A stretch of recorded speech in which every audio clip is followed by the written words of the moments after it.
Today in this video, we are going to be talking about sea turtles.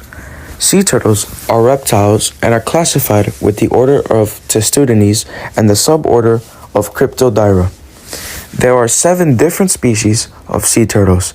These 7 different species include the green sea turtle, the loggerhead, the Kemp-Ridley, the olive ridley, the hawksbill, the flatback, and lastly, the leatherback.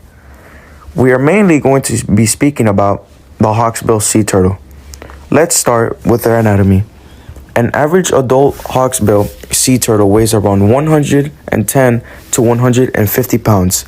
It's crazy knowing that most of these sea turtles weigh more than me. A baby hawksbill sea turtle weighs around 24 grams and are 2 to 3 inches long. They also have 3 chambered hearts. As you can see on this image, the species here has overlapping scutes with a narrow shell, a hawk-like beak, and 4 pairs of lateral scutes, 5 central scutes, and 4 prefrontal scales. Now let's take a look at the differences between the hawksbill and the loggerhead sea turtle.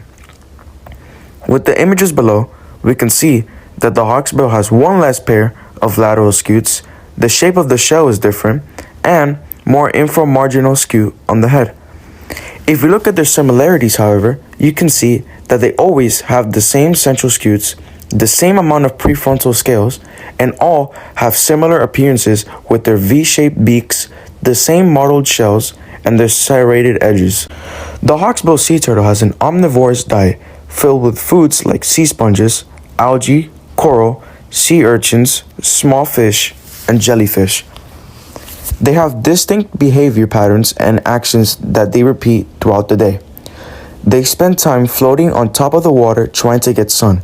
Sun is very important to them, so they may be seen lying on beaches, catching their prey on the top layers of water, and usually mate on shores. The hawksbill sea turtles spend their time resting or sleeping wedged into coral or rock ledges. Almost all sea turtle species have been considered endangered or critically endangered at some point.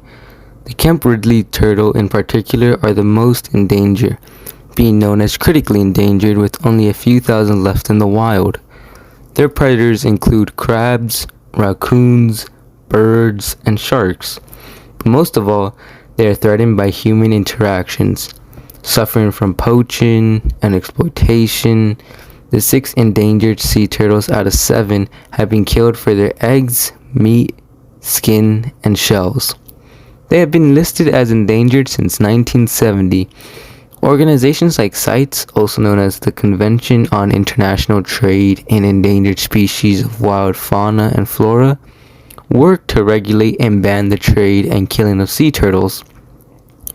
And the sea turtles are protected under the Endangered Species Act. However, problems still persist. The hawksbill sea turtle's most significant threat is bycatching, where sea turtles and other marine life get trapped in fishing nets from nearby fisheries. Also, the hawksbill sea turtle suffers from dynamite fishing, which uses dangerous materials to harm or kill fish for easy capture. These practices are not only harmful to the hawksbill sea turtle, but especially harmful to the coral reefs and can wound animals that are nearby.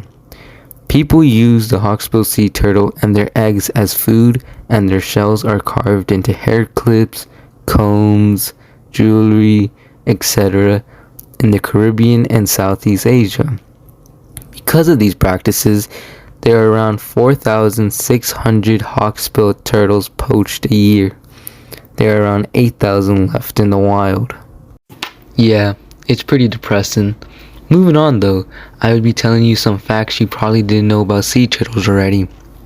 Marine turtles have been on this planet for over 100 million years, and that means they lived alongside the dinosaurs. Also, turtles don't have teeth, so they use their beak-like mouths to grasp at their food.